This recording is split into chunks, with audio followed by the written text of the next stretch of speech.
Go ahead, sorry. What I think is the more sustainable long-term solution that's compatible with the Second Amendment is empowering the gun community to regulate itself through the empowerment of local militias to write their own regulation and rules. There would still be government like federal guidelines to fill in the gaps and ensure minimum standards are met and all this stuff.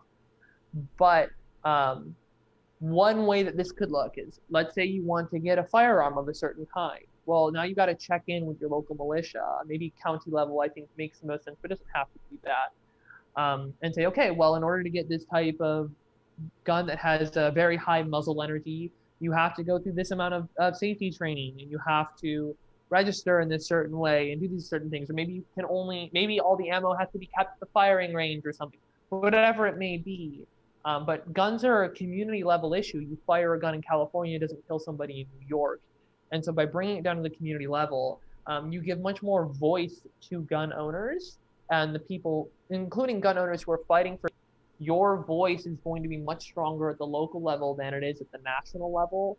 And by giving gun owners who really care about gun safety more voice at the local level, you can get kind of the regulation that you're looking for that makes more sense for your community.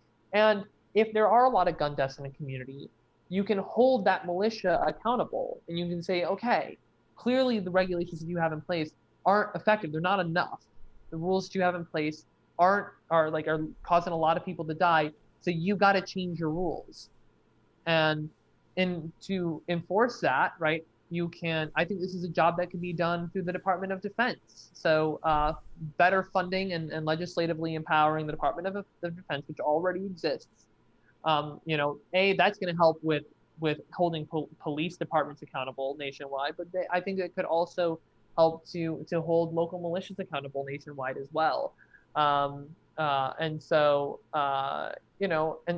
I think that this could be a really powerful way to give gun owners real voice in their communities and in the way that guns are handled in their communities and the way that their guns affect them. I think that this kind of decentralization is as a long-term solution could make a lot of sense in the United States given the specific language of the Second Amendment. So this is why I'm saying there would be federal guidelines gap travel. And then when you get to that new place, you're now under the jurisdiction of the local militia over there, and you got to learn the rules of that militia. And you could require that militias publish all their rules and regulations online, so that way you can check it out before you travel somewhere, if you do want to travel with a gun. But it's like you can also trace things back to the origin. If that gun was bought under a militia somewhere else and they went, to a different state and massacre, then like you trace that back to the militia, to the community where they bought that gun from under that militia, and that original militia is the one that's going to be held accountable much more than the one where it happened, depending on where it all happens. But again, that's what the Department of Justice is for, to help sort out those confusing situations. So it's not perfect. It's going to take time and tweaking, but you're trying to satisfy everybody in the country, with this. And, it's like, okay, well, in order to do that, it's like, I see this as a workable, sir, but I do think that people will stand up for safety in their own communities because it really affects them. And because your voice is louder, that you'll be able to do something about it. And also it's not just the militias. Like if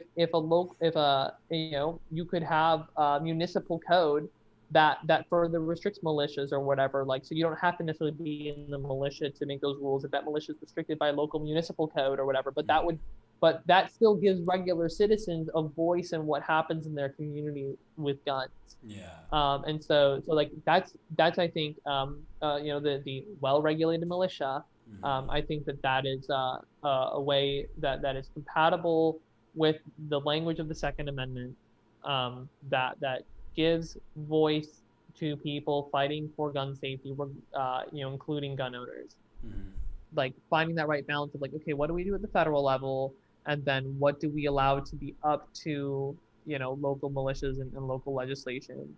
I think that can be, like I said, empowering legislatively empowering local militias to create regulation and safety around guns. I think having that mix can be a really powerful way to ensure that we don't have national tragedies while also giving voice to people Yeah. who previously haven't had a voice.